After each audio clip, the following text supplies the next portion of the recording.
The National Aeromodeling Championships, more commonly known as the NATS, is AMA's premier competition held every year at the International Aeromodeling Center in Muncie, Indiana. Lasting a month in length and spanning every corner of the hobby, the NATS truly is a celebration of model aviation like no other. Through the heart of competition, it uniquely brings together modelers from around the country and concentrates their passion, ideas, and camaraderie onto one single flying field. And while the event serves as a spotlight for those extremely talented pilots who participate, they alone aren't the only ones who deserve to be recognized. There can be no place to gather, to compete, and for the NATS to function at all without countless volunteers giving their time to the hobby. There is a basic core of volunteer roles that make this event happen.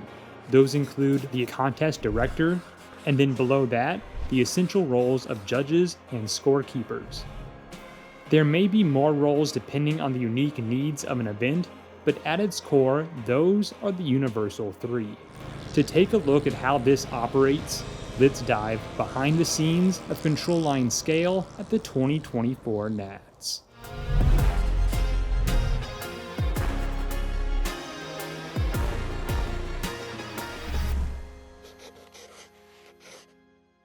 So really, part of the role is it's planning the event. This all probably started last year. AMA had a call, a conference call where we just all talked about the events, and AMA had a proposed schedule. So that's really the starting point, a proposed schedule of when each event is going to be held and the dates. Because once we have the dates set, then I can start following up with judges and contestants and getting everyone involved. Getting everyone excited and signed up so that we can have a nice, smooth flowing competition, national competition. The biggest issue is, or the challenge is to make sure that all the pilots know the routine, the flight order, so that it goes by smoothly. Because in the rules, there is a time limit on when a pilot is called and when he has to have his aircraft airborne. And so that is one of the biggest things. Now, we don't get really too uptight when our numbers are this low, but we've had as many as 44 airplanes before. And to get 2 flights in one day, you sort of have to be the foreman, the boss. And a lot of people don't like foremans and bosses. They don't like to be told what to do. We're all adults. Most of us are in our 70s and 80s.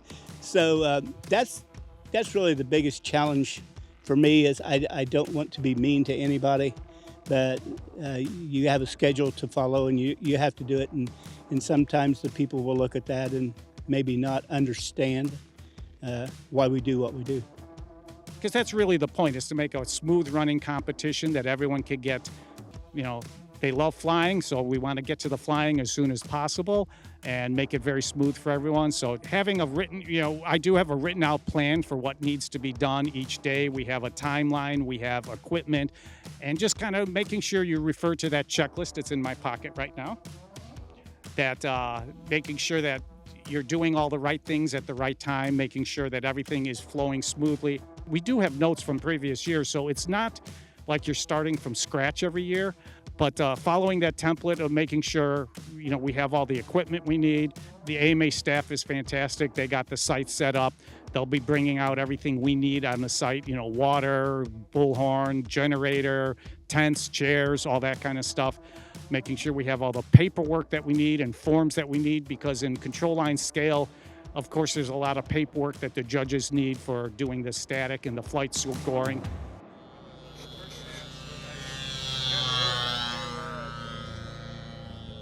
We're giving a sheet. Each airplane, we're giving a book. Everybody has to set a book up with the pictures and 3 views of their airplane. And that airplane has to match the 3 views and the pictures that we're looking at.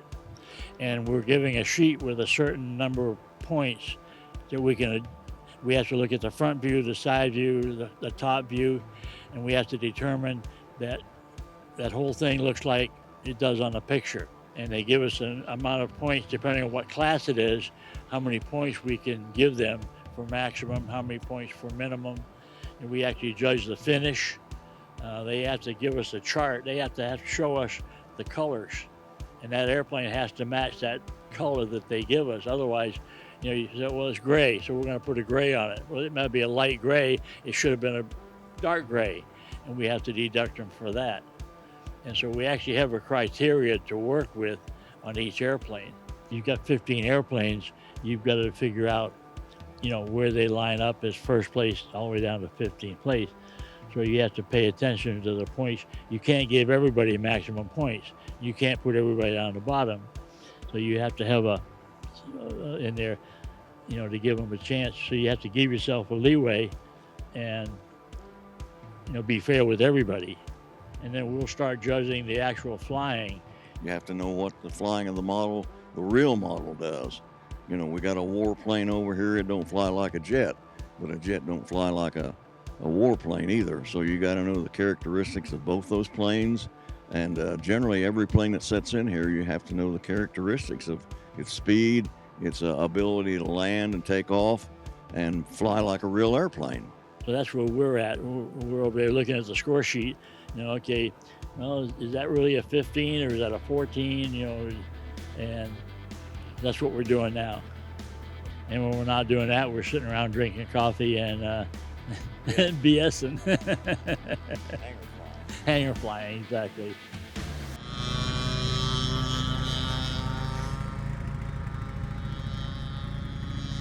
Two years ago, one of the improvements we made was all electronic for tallying the scores.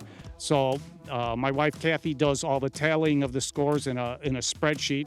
So for example, you're going to have 3 flights, hopefully, and it'll take the average of the 3 flights then and to calculate their score kind of thing. And they used to do all that by hand and on paper and pencils with little calculators.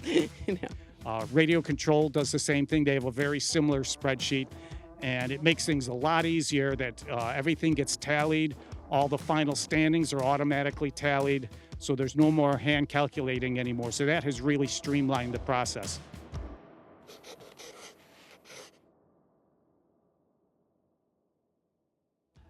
I would say information out, getting it out in advance. We try to send emails, texts, posted on some control line forums, and then we've even sent out hard copy letters of what the routine is going to be. And so that is probably the biggest challenge right there, is just getting the information out and hoping that people will be kind enough to digest that and bring it with them so they know what to expect.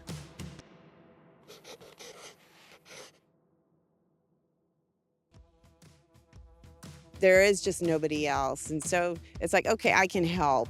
I don't have to just sit there and do, I can help. And it makes it more enriching for me, because then I met more people. So it makes it a better experience for you to come here and not just sit there while your husband's flying or something like that.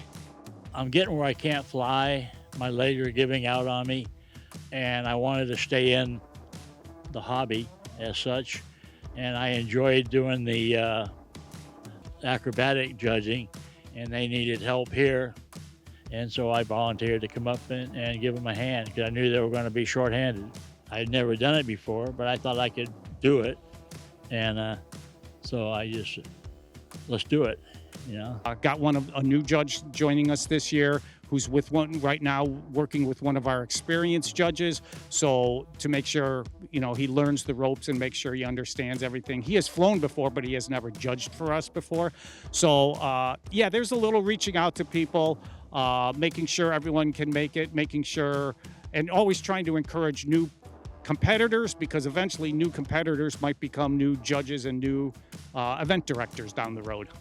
What I would tell someone if they wanted to be an event director is you want to come and tag along with whoever's the existing event director, tag along and see what it is.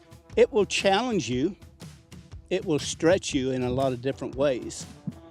But I don't think it's anything to be paranoid about. It's not a bad thing. It's just when you first look at it, it's a little scary. Page 1 is really scary. I don't even know how I got in this role. I just know it happened one day and am leading. So I would say anybody that likes model airplanes and somebody that likes people. I think if you're not a people person, it might be a challenge over your head. But I see a lot of potential directors here that if they were approached, they'd probably say, yeah, sure. If you are interested in volunteering, reach out to your desired event's Special Interest Group, or SIG, for more information. Or next time you attend the NATS in person, ask those volunteering how you can get involved.